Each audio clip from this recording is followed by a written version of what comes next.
So my first setup before I've read any rules, machine gun fire down here. I don't know if it matters. The Russians have to take these two buildings. I don't know if this is the right setup. These two guys here, well, this guy is a backup. You can only put one hex in a counter, but I think you can stack these here. But again, I've not read the rules. I spread out my Russians because I think they can stack multi. In fact, I did do that. I thought I'd spread them out because then it gives them more places they have to shoot and fire. So, and I have to see if you can set these guys as op fire in setup. So, all right, well, we'll see how, now I'm going to read the rules and see how I change it. So, side note, as I'm kind of preparing for this, I want to make a note, kind of think of this as a battle journal. Dear Diary. I'm kind of approaching this game kind of maybe a little flippantly because I have a feeling it's, you know, it's rated a 3 on the complexity out of 10. It seems easier and it's kind of geared towards that. So I'm kind of thinking, oh, I'm going to be able to get this thing. So I'm kind of entering it kind of like, oh, I'll figure this out. It's kind of interesting my mindset as I go into this. We'll see how it goes. Turn 1 of training scenario 1. And where's my pointer? I seem, oh, there it is. So the, I kind of redid my defense and all that stuff. I redid the offense, actually. The defense I kept the same, so the Germans started over here like I had them. The Germans stayed the same. The Soviets set up second, so I moved kind of all over here so they could really rush this area. He moved down here because these troops, while they might still cross here, he only had a shot to here and to here and like here, and they weren't going to go up here, so they could just go over here and avoid it. So he's going to come over here. The German is going to come over here so he can shoot down into this area. I mean, it's risking it because if he moves here, these guys can hear, but this is the priority. These guys got into here to the building next to him. The guys below him are suppressed. I already lost a unit, one of my 41437s. I don't need to say the range, I guess, the 4-1s. Makes me think that they're...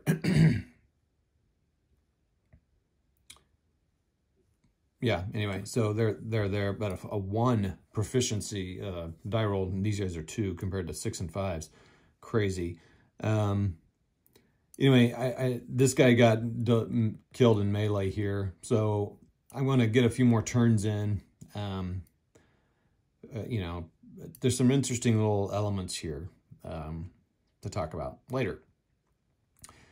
One of them is final op fire. I mean, so if these guys are all used, I mean, you're going to get shot at like crazy. And that's why you would need to suppress. But it was nearly impossible to suppress these guys in this building concealed. They were down 3, and these guys shoot at a 4, so that's a 1. You're rolling on a 1. This guy's rolling on a 4, which is good, but that's 1 machine gun. You know, this guy's a 5, so 5 minus 3 is a 2, so at least it's a 2, but I was rolling 9s, and I was rolling terrible, but that's no excuse. This guy did get to here. Now, what else happened? I think I suppressed, I feel like I suppressed a German squad, but maybe I didn't. I don't think I did, actually.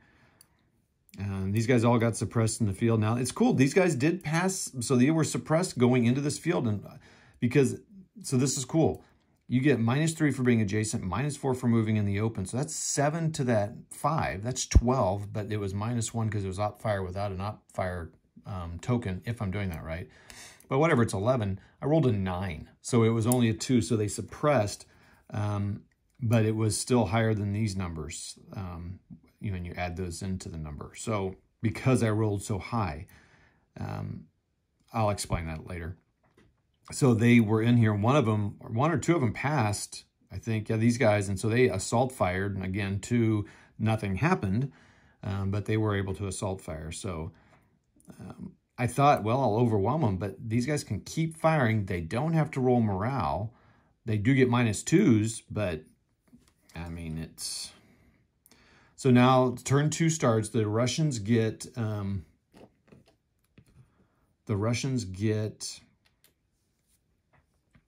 to go first, and they can move up to 4 units. That's another thing, management. I didn't manage my resources well. This guy couldn't go because they have to command 3 or 4. And now they're down to 10 guys. So now I have to command, I can do 4, 3, 3, or 3, 3, 4, or 3, 4, 3.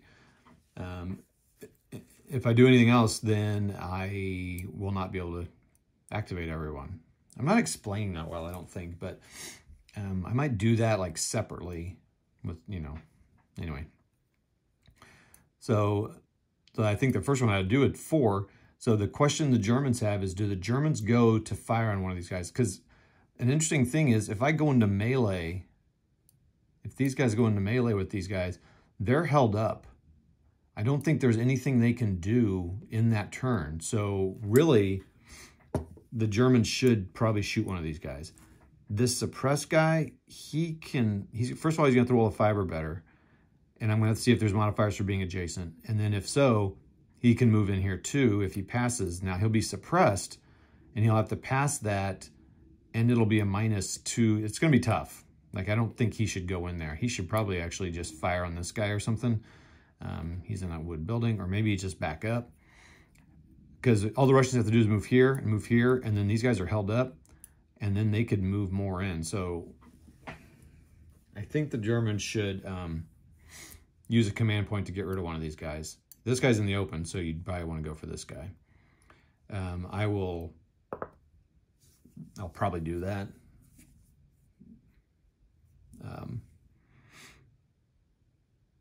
I mean, my concern was, but seeing how effective final op fire was, I'll probably do that. Because these guys can keep firing. It's crazy. I assume weapon teams can't assault fire. So I don't think he's going to be able to move in here and then fire. My concern about moving him in here, I've really talked a long time here, haven't I, for turn 1. There's a lot here. Okay, that's that. I'm going to, I'll call it here, and we'll come back after turn 2, and I promise that the after talk will be quicker.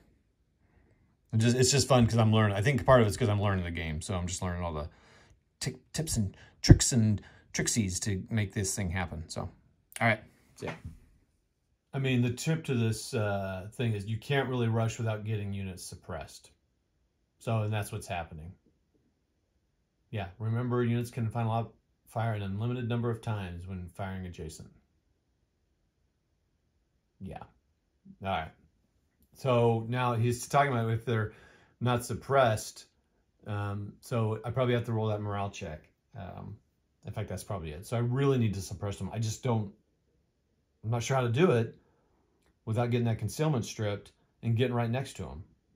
So anyway. Okay, end of turn 2. Well, I mean, I lost 2 units. I think I did firing wrong. Oh, 3 units. So I've lost 3 from 11. I have 8 left. And 2 of them are my strong ones at 5-2. Yeah, this is a tough nut to crack here. It's really hard to suppress these guys in the building. You can't, you need to be moving. So really, I feel like I should be firing with, now all these guys are suppressed, so now they all have to roll to activate. This guy's reduced. So it's he. And, a challenge is if I go into, go in there to melee, if that's my one move, these guys get to op fire in that counter, or in that hex. I don't know if they both do, but at least one of them does. And I mean, at least he's in a building. I'd have to check and see if he gets all the benefit.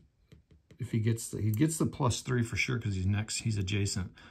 But if he were here, would he get the +4 as well in the open? Probably, because he's moving.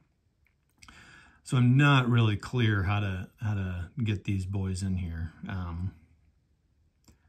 So anyway, that's turn 2. I'll give it another shot. We'll see what happens after turn 3. Bye. Turn 3 is over. Oh, let me get that up there. Oh wait, hold on. So turn 3 is over, but I forgot to take all these off. So that's cool. Unfortunately. Yeah, so that comes off as well, all the op fires. So it's nice to see the cleanup stage. All the op fires come off. And all the suppressions come off. So all that work, that one suppression finally comes off. So turn 3, they finally suppressed this guy, but then all these guys were failing their moves. So it's the 4th turn. My goal now is to take 1 building hex here. So I can probably play turn 4 here, so they both get their command points back. The German will, yeah, the German will use it, one of them, to get a op fire. So he'll mark him op fire. It just gives them a +1 when they attack. And now the Soviets get to go. So again, Soviets going to try to suppress this guy with this 7. So it's a 7 -2.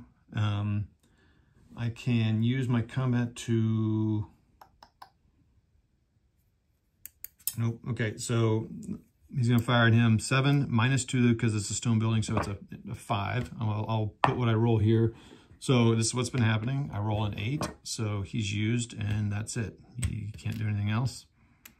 Pretty much everyone has to get moving here. So that's 1 guy used.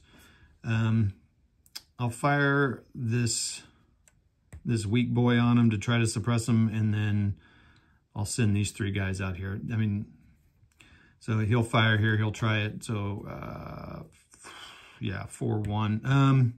Yeah, 4-1. So it's a 2. I rolled an 8. So again, he's used. So now 2 guys, I've got to get moving.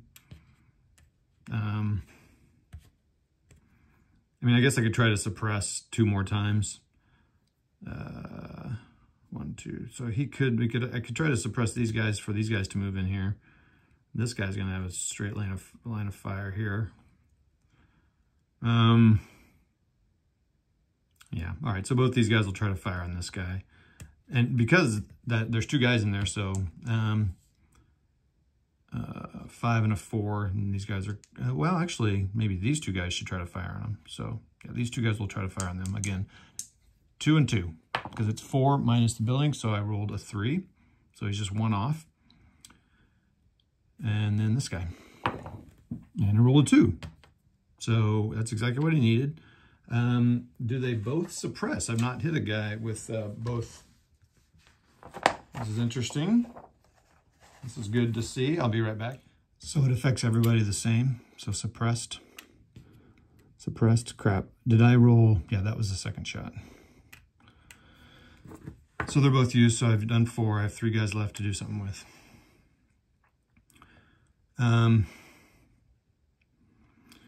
Yeah, I mean, this guy's going to get op fire when they go in. They're all going to get, I mean, they're going to get wrecked. But these guys now, 1, 2, 3, their operations is 1 to 4. You can only have 2 counters per hex. I haven't seen what happens with tanks and stuff. So that's that. Soviet turn. Oh, you know what? I might as well make this guy op fire too. Because he's got, wait, what'd I do? Yeah, 4. So now these guys are going to get +1 when they op fire. Soviets have to take this building. So,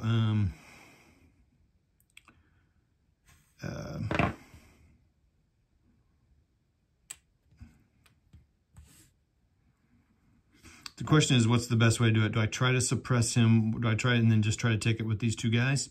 Possibly. Let's do that. So 4 into that, and then I'll try to take it with 2 guys. Because he needs to be suppressed because then he has to pass an order. So firing, I can't use my, yeah, I rolled a 6, so he's used, did no good. So now I got to go. So this guy will go, either way, he's going to get 3, he's going to get a lot of fire. So I guess I'll go here. No, actually I'll go here because then these guys are going to get another fire. So, oh boy. Let's fire the machine gun. I've not fired him yet. So it's 8. It's, well, actually, can you see him? Yes. 8 plus 4 for moving in the open, so that's 12. I don't see any other modifiers. Plus 1, 13. So I'm going to get it just by how much? 13. I rolled a 3. So it is less than. So he's suppressed. I add that first number to my die roll. That's 6. Still less than modified. So now he breaks and is fully suppressed. Actually, and 7 plus 3 is 10, so he's eliminated. So if you add this number, let's make sure I'm doing that right. So if it is possible to add the first number, this 3, remember my total was 13 firepower, adjusted firepower. I rolled a 3, so I'm 10 below where I need to be. If the roll is less than or equal, okay, if it is possible to add the first number of the target's casualty rating to the die roll, and the result is still less than or equal to the adjusted fire, then it is reduced, flipped over, and becomes fully suppressed. If it is possible to add the second number, which is a 7, to the die roll, and the result is still less than then the target is eliminated and removed from the board. This guy is marked used for op firing, and these 3 all have that. My last guy goes into the street, middle of the street here, and they're all like, ah! Now this guy didn't have to roll because he's a 10. This guy won't have to roll either. But let's just roll these guys for fun, because this is the last thing that's going to happen. So these guys have to roll a 6 or less. I rolled a 10, so this is kind of how the rolling's been going. So he's marked used, so see, it worked there. Let's just see if it works. This guy rolls a 7. He also fails, okay? This is interesting. I have not, okay. Now this guy doesn't have to roll because he's not marked with anything. So he's just going to op fire. It's a +7 to 6, so it's 13 again.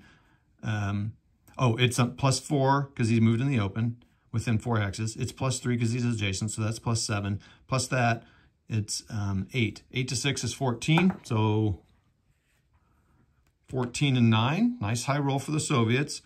So it is less, so he's suppressed. Let's just see what happens here. 14, but 3 plus 9 is 12, so he is reduced and fully suppressed. But what's the first number? 7. 7 19 is 16, so that doesn't matter. So he's fully suppressed. But so this guy's used. So he could still move into that hex if I can roll a 1 or less. If I roll a 1 or less, I do not. I have my Soviet chit. I can re-roll my... doggone it. I mean, it's a 1 I have to roll. I rolled a 5. So the game is now over. All right. So this is interesting. The one I played live actually showed. I did suppress this guy in one of the turns, as you saw, but it's funny. I got both guys suppressed. So they rolled and they failed. So it's possible. So that it gives me hope. I was thinking, how do you do this? Tough nut to crack type of deal. I will play this. I feel like I want. This is okay. I'm going to definitely play the snow immediately around. I'm probably going to add the rule, the solo idea of using the decoys, putting units in a cup, blah, blah, blah. Just to kind of mix it up a little bit and, you know, add a little bit of mystery to it. I mean, but there's not a whole lot to do here. I mean, I guess you could, you know, attack from this side, just how the Germans were set up. So, anyway, all right, this result in this turn, having you all watch, gave me a little bit of hope. Like, okay, it's possible. I mean, both these guys failed. I mean, 60% chance they could succeed, and they both failed, which is cool. But what's interesting is, so manpower, meaning counters against them, at the beginning of the unit, it's 11 units to 7. Nope, not 7, I'm sorry. It's 11 to 5. So it is a 2 to 1, a little bit better than 2 to 1 manpower odds. The firepower, the efficient, or just the firepower, the first one, is the same. It's 32 or 34. I did the math with McMurray last night. The firepower was the same. The efficient firepower, which is what you use when you're moving or op firing, the Germans were way better. I don't remember what the number was. It's 20 and 14, so it's 20 and 7, I'm sorry, but so it's 27 versus 5 and 10, 15. So it's significantly, the efficient firepower is significantly better. The morale is also better by 1 on suppressed. So the Germans are better here. So that is that. There are no special you know, setup changes or anything like this. So that's the first game I've ever played of Band of Brothers. What I automatically like about it is I'm pretty much playing it without looking at the well, you saw me look up the rules, but that part is out of my brain. Now it's a matter of like, how do I win? And I'm taking it under full trust that this is a well-designed scenario that's winnable by both sides. To me, I would want it to be a little bit more winnable by the Soviets because it's on the attack, and it would show us, you know, give you a little bit of hope on playing it, right? Anywho, so that's cool. I'm just kind of starting to set up, and let me put this together and post this. See it.